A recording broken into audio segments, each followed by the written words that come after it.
Imagine a map of North America where the United States ends at the Canadian border and Russia's empire stretches all the way to the Pacific Ocean. This was a very real possibility. In 1867, the United States purchased Alaska from Russia for just $7.2 million, a deal widely ridiculed at the time as Seward's folly for acquiring what many saw as a frozen wasteland. But what if that deal had never gone through? What if Russia held on to its last North American territory? The consequences would have rewritten the course of history for the United States, Russia, and the entire world. This is History Reimagined. Feel free to share your comments anytime. Back in 1867, the negotiations for the Alaska purchase were far from a sure thing. The United States was still recovering from the financial and human cost of the Civil War. And the idea of spending such a large sum on a remote, icy territory was met with widespread public and congressional skepticism. Many newspapers of the era mocked the deal, calling Alaska a polar bear garden or a walrus-covered icebox. In our alternate history, the Senate vote fails to pass, or perhaps a political pressure fails the negotiations between Secretary of State William Seward and Russian Minister Eduard de Stoeckl. The deal is dead. Russia, with no willing buyer, is forced to hold on to its North American colony. To understand this what-if, we need to go back to the mid-19th century. From the late 18th century, Russia's presence in Alaska was defined by one thing: the fur trade. The vast territory was managed by the Russian-American Company, which was granted a monopoly by the Tsar. However, this empire was a financial drain. The journey from St. Petersburg was long and treacherous, and the cost of supplying and maintaining the remote outposts was astronomical. The handful of Russian settlers were outnumbered by the native populations and the harsh Alaskan wilderness. By the mid-19th century, the Russian-American Company was barely profitable, and the Tsar viewed the territory not as an asset, but as a liability. So, why did Russia want to sell Alaska? Russia's primary motivation for selling was a blend of financial hardship and strategic foresight. The empire's treasury had been completely depleted by its defeat in the Crimean War. At the same time, Russia feared it would inevitably lose Alaska to a British invasion from Canada in a future conflict. They saw the writing on the wall. They couldn't defend the territory.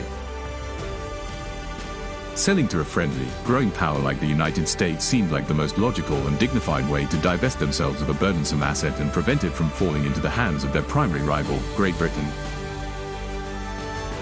In both the United States and Russia, the sale was a contentious issue. In the US, Secretary of State William Seward championed the purchase as a strategic move to encircle Canada and expand American influence in the Pacific, aligning with the concept of manifest destiny. Yet, he faced fierce opposition from a public and Congress exhausted by war. They argued the money was better spent on domestic issues, and that the land itself was an uninhabitable iceberg with no economic value. They couldn't have been more wrong. In Russia, the Tsar's brother, Grand Duke Konstantin Nikolaevich, was the main proponent of the sale, arguing that the territory was a perpetual financial burden and a military risk. However, there were strong dissenting voices who felt selling a part of the motherland was an act of national shame. They believed the territory held great, if undiscovered, wealth and that Russia was betraying its own interests by giving it away. Ultimately, the pro-sale faction won, but the vote was not unanimous, and the decision was made under the shadow of financial desperation and strategic fear. So, in the alternative timeline, with the sale failing, Russia remains a major geopolitical player in the Pacific and a direct neighbor to Canada. This immediately creates a Cold War, a century ahead of schedule. Russian and British interests collide in the North Pacific. Britain, through Canada, would be forced to pour resources into fortifying its western border, while the Russian Empire would see Alaska as a crucial outpost to project its power. This rivalry would define the region's geopolitics, leading to a constant military buildup and an atmosphere of suspicion between these two global powers. In our timeline, the Klondike Gold Rush of the 1890s was a joint American-Canadian affair that helped fuel the settlement of the region. In this new history, the discovery of vast gold reserves happens on Russian soil. The Russian Empire, already struggling to control its vast and remote Alaskan territory, would be completely overwhelmed by the flood of international prospectors. This could lead to a frantic and chaotic scramble for resources, with American and Canadian prospectors illegally crossing the border. The potential for a tense standoff, or even an early international conflict, over the newfound wealth would be incredibly high. How does Russian Alaska change the war in the Pacific? With a foothold on North America, the Soviet Union could have used it as a forward base to launch an offensive against Japan. Japanese forces, in turn, might have seen Russian Alaska as a strategic target to prevent such an attack and to threaten North America directly. Instead of a series of naval battles in the Pacific, World War II could have included a brutal land campaign in the unforgiving Alaskan terrain. This new front would have fundamentally altered the course of the war, drawing in more resources and potentially shifting the balance of power. The most dramatic consequence is the face of the Cold War itself. Instead of the US and USSR being separated by the vast Bering Strait, they would share a physical land border. This turns the entire region into a heavily militarized zone. The Cold War is more tense and geographically confined, with the constant threat of a land-based invasion.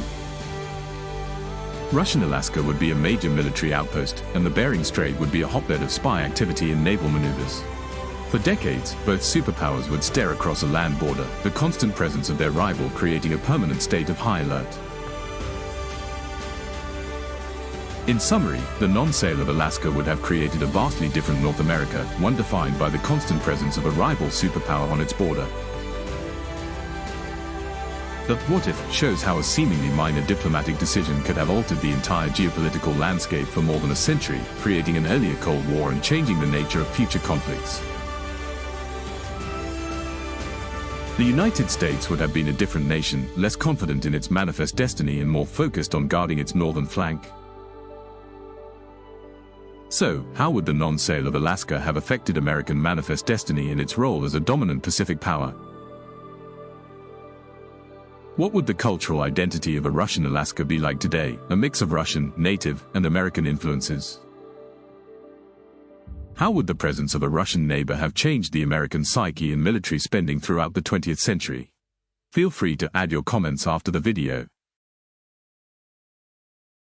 This is History Reimagined. Thanks for watching.